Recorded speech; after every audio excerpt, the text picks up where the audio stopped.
cute little car. Most of the stories we've heard over the last 10 months start like Jennifer Lechuga's. Thought, oh, this is what we're looking for. It's in our price range. Let's go take a peek. Less than a month after she put $5,000 down on a Hyundai for her daughter's first car, I got a phone call at work with my daughter on the other line who was upset and terrified because the car literally shut down in the middle of the road. A brand new car that was just bought, having to get towed away.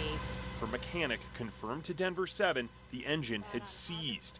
Jennifer asked for a refund from the Sharpest Rides. And he came to me saying, well, you did purchase a used car. And I said, I've purchased used cars my whole life and have never had a car blow up on me or experienced anything like this.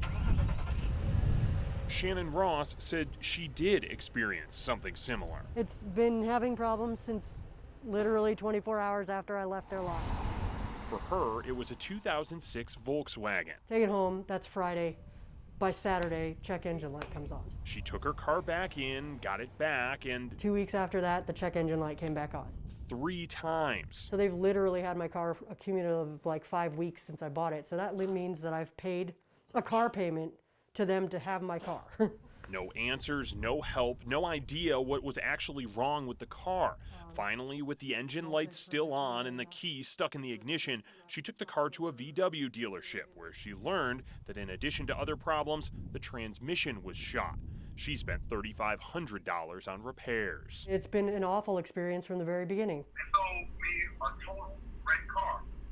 A car that's no good, period. D'Angelo Childs tells a similar story about his Mercedes. Rolled around basically for like, it was about 3 or 4 days top, and the car just went out. The motor blew in his Sharpest Rides vehicle, just like it did in the first car he bought at the Sharpest Rides. 2 years ago, I bought a Range Rover from them.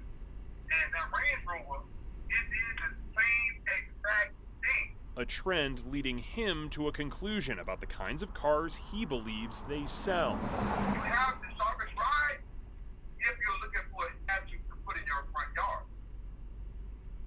That's the only sharp way you got about it. You have a nice Mercedes sitting on your lawn, and you can ride by and say, hey, that's my Mercedes Benz right there. And they say, why you don't drive it? Oh, well, it doesn't drive. These are just 3 customers of 30 different emails and voicemails into Contact Denver 7 since the start of this year, complaining about similar issues with the dealership. They sold me a completely faulty car. They're refusing to help me out with anything. We were sold a mechanically defective vehicle. I have been extremely taken advantage of. All 30, all from 2021. That doesn't take into account the hundreds of calls, emails, and social posts Denver 7 has received since our first story on the dealership in late 2018. I started noticing things starting to break down. In that same 3-year time period, Colorado's Auto Industry Division, the main overseer of used car dealerships, received 10 complaints about Sharpest Rides and issued the dealership a warning letter. I think they sold me a car that they knew there was things going on with it and things wrong with it. They're taking advantage of all type of people out here in the world for that. They're taking advantage of it. You know, that ain't right at all. We once again took these complaints to the dealership.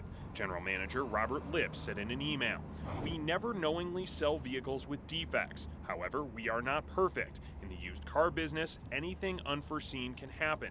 That is why we sell all of our cars as is and encourage our customers to get the cars checked out by independent experts." Shortly after we contacted the Sharpest Rides with specific examples of complaints, D'Angelo Childs received a new car from the dealership. Another customer critical of Sharpest Rides asked us not to air the interview he did with us after the dealership replaced his car. The Sharpest Rides general manager went on to say in emails, "I have never portrayed the Sharpest Rides as a perfect operation. In the used car business, there is no such thing. And based on our volume of sales compared to occasional problems, I would say we are doing a good job." He also said his dealership has fewer issues compared to others. But there is no way to compare dealerships in terms of complaints, no main public database. The state, the main collector of complaints, told us, quote, "We wouldn't comment on where one individual dealership falls compared to others in the state." Selling us wrecked cars Some Sharpest customers tell us exactly where they think Sharpest rides would fall. Don't buy a car from Sharpest Rides. That would be my best advice. Don't ever go there because it's not, your car might run a week and then it's going to blow up on you. We repeatedly asked for an on-camera interview with dealership owner Kevin Sharp. He answered our latest request with a legal threat. Now, if you're buying a used car, it is recommended and is absolutely your right to get it looked at by an outside mechanic before you sign on the dotted line. That's from any dealership. We called around. That usually costs less than $200 and could save you from dealing with major issues. I'm Jason Grenauer, Denver 7.